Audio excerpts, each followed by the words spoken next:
नमस्कार दोस्तों, स्वागत है आप सभी का विद्याग्राम जीएम में। पहले दोस्तों, जैसे कि आप सभी को पता है कि हमारा चल रहा है मानव प्रजनन तंत्र यानी ह्यूमन रिप्रोडक्शन सिस्टम, जिसमें हम ऑलरेडी 3 क्लास कर चुके हैं। अगर आपने नहीं देखा है तो प्लेलिस्ट में जाकर के ज़रूर देख लीजिए। आज हम चौथा क्लास करने वाले हैं और इससे पहले जो हम 3 क्लास किए हुए हैं उसमें से जो हमारा पहला क्लास था, उस क्लास में हमने बताया था कि किस तरह से रिप्रोडक्शन में कौन सा अंग यानी कौन सा ऑर्गन उसमें भाग लेता है, उनका क्या काम होता है और किस ऑर्गन का क्या नाम है। इन सब के बारे में हमने पहले क्लास में बता रखा है। तो अगर आपने पहला क्लास नहीं देखा है तो कम से कम आपको पहला क्लास ज़रूर देखना चाहिए, ताकि आप इन चीज़ों के बारे में समझ सकें। उसके बाद दूसरा तीसरा क्लास अगर आप चाहें तो स्किप कर भी सकते हैं, क्योंकि हमने इसमें क्वेश्चन आंसर कराया है। तो आपको सबसे पहला क्लास देखना चाहिए, उसके बाद ही आज का क्वेश्चन करना चाहिए, क्योंकि आज जो शब्द उपयोग में आएगा उनका अगर आपको पहले से ही यूज पता होगा तो फिर आप इसको बेहतर ढंग से समझ पाएंगे। अगर आप उस शब्द का यूज यानी कि उस ऑर्गन का क्या काम है वही नहीं समझ पाएंगे तो फिर आज का जो क्लास है उसे समझने में काफ़ी परेशानी हो सकती है।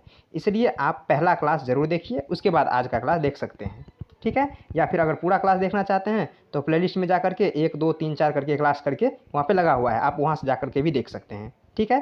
तो इसमें हम क्वेश्चन करने वाले हैं रेलवे को रेफरेंस मान के, क्योंकि रेलवे में काफ़ी टफ साइंस पूछा जाता है। तो अगर आप रेलवे का साइंस पढ़ लेते हैं तो बाकी एग्जाम का जो साइंस है वो आपको ईजी लगना शुरू हो जाएगा।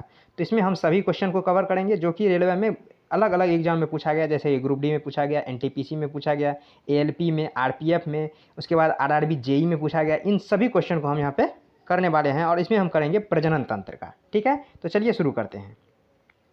ये हमारा आज का पहला क्वेश्चन है, निम्नलिखित में से कौन सी नसबंदी विधि एक अस्थाई विधि है, यानी कि इनमें से कौन सा ऐसा विधि है जो अस्थाई है, इसे दोबारा फिर से चालू नहीं किया जा सकता। अगर एक बार बंद हो गया तो वो बंद ही रहेगा। तो ये कंडोम उपयोग ये नहीं होगा, क्योंकि इसका उपयोग एक बार कीजिए, दूसरा बार नहीं करना है तो ना कर सकते हैं, यानी ये अस्थाई नहीं है।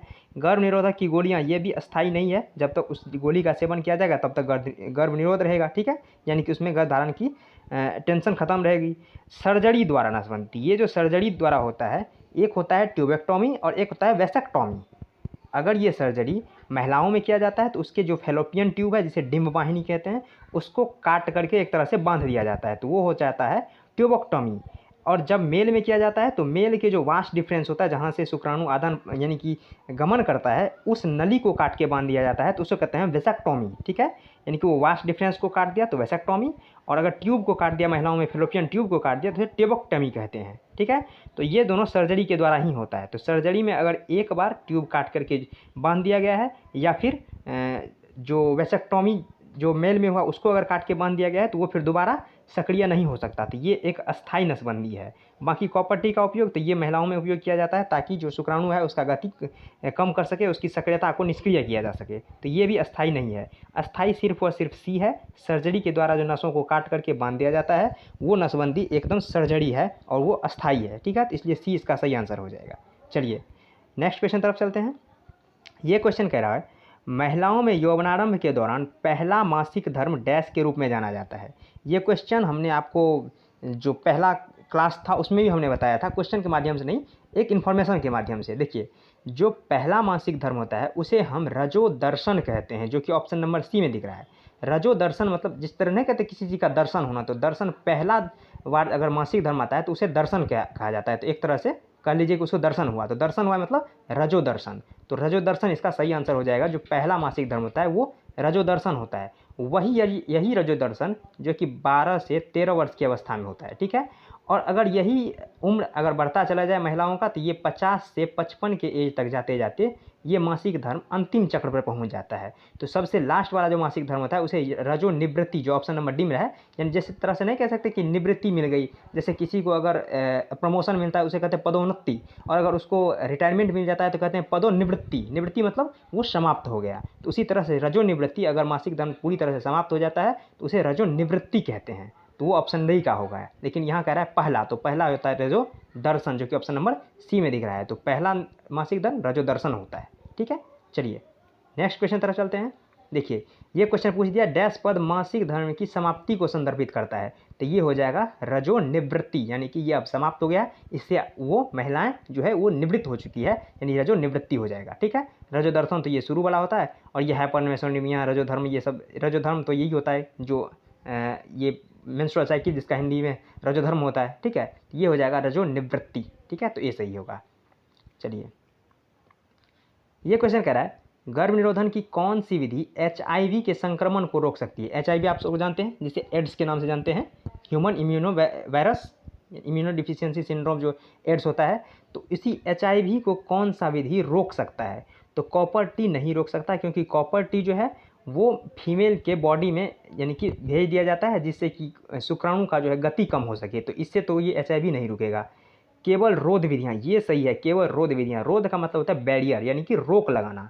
तो रोध विधि में प्रयोग किया जाता है कंडोम का, तो इसलिए ये सही हो जाएगा, केवल रोध विधि द्वारा। रोध विधि द्वारा यानी कि एक मेल से फीमेल में किसी भी प्रकार का कोई भी लिक्विड का कोई भी ट्रांसफर अगर ना हो, कोई भी ट्रांसफॉर्मेशन ना हो, तो वो होता है रोध विधि। तो ये इसका सही आंसर हो जाएगा, रोध विधि। ऑप्शन सी में भी आपको कन्फ्यूजन हो सकता है। देखिए यहाँ पे कॉपर टी और कंडोम दिया गया है, तो कंडोम तो बिल्कुल सही है, लेकिन कॉपर टी गलत है। कॉपर टी क्यों गलत है? क्योंकि कॉपर टी ऊपर ए में भी है, और कॉपर टी से HIV संक्रमण नहीं रुकता है, और मुख मार्ग के लिए से लिए जाने वाले गर्भनिरोधक गोली, इनसे भी कोई संबंध नहीं है। तो ये हो जाएगा ऑप्शन नंबर बी, केवल रोध विधि द्वारा, यानी कि जिससे रुक सकता है, HIV ना फैले, यानी कि रक्त का प्रवाह ना हो या फिर किसी प्रकार का वाटर का प्रवाह ना हो, तो वो हो जाएगा रोध विधि द्वारा। तो ऑप्शन बी इसका सही है। चलिए नेक्स्ट क्वेश्चन तरफ चलते हैं। ये क्वेश्चन कह रहा है निम्नलिखित में से कौन सी गर्भनिरोधक विधि डैश अवांछित गर्भधारण और STD दोनों को नियंत्रित कर सकता है। देखिए ये कौन सा ऐसा गर्भनिरोधक विधि है जो गर्भधारण और STD दोनों को नियंत्रित कर सकता है। STD का फुल फॉर्म होता है सेक्सुअल ट्रांसमिटेड डिजीज, यानी कि यौन संचारित रोग, जो कि यौन क्रियाओं के द्वारा एक शरीर से दूसरे शरीर में जाता है। तो उसको रोकने का सबसे अच्छा तरीका है कंडोम। ऑप्शन नंबर बी इसका सही हो जाएगा। कॉपर टी क्यों नहीं? तो कॉपर टी तो जो है महिलाओं के बॉडी में ही इंसर्ट कर दिया जाता है, तो ये नहीं रोक पाएगा। जो जाने का होगा STD, तो ये ट्रांसफ़र हो ही जाएगा। तो कंडोम ही इसका जो सही उत्तर है कि ये उसको रोक सकता है, ये STD को। ठीक है। शल्य चिकित्सा विधि, तो ये शल्य चिकित्सा विधि तो परमानेंट एक तरह से कह सकते हैं कि नसबंदी ही है। और मुख्य की गोली, ना तो मुख्य गोली द्वारा, ना ही शल्य चिकित्सा द्वारा, ना ही कॉपर टी द्वारा, इन तीनों द्वारा STD नहीं रोका जा सकता। STD सिर्फ रुक सकता है कंडोम द्वारा। ठीक है, तो इसका सही आंसर ऑप्शन नंबर बी हो जाएगा। फिर से आपको ध्यान देना है, STD का फुल फॉर्म होता है सेक्सुअल ट्रांसमिटेड डिजीज, जिसमें से एड्स, गोनोरिया, सिफिलिस, इन सब ये सब जो बीमारी है वो STD है, यानी सेक्सुअल ट्रांसमिटेड डिजीज है। ठीक है, आपको समझ में आ गया होगा। चलिए, तो आज के लिए इतना ही, मिलते हैं नेक्स्ट वीडियो में, तब तक के लिए धन्यवाद। जय हिंद।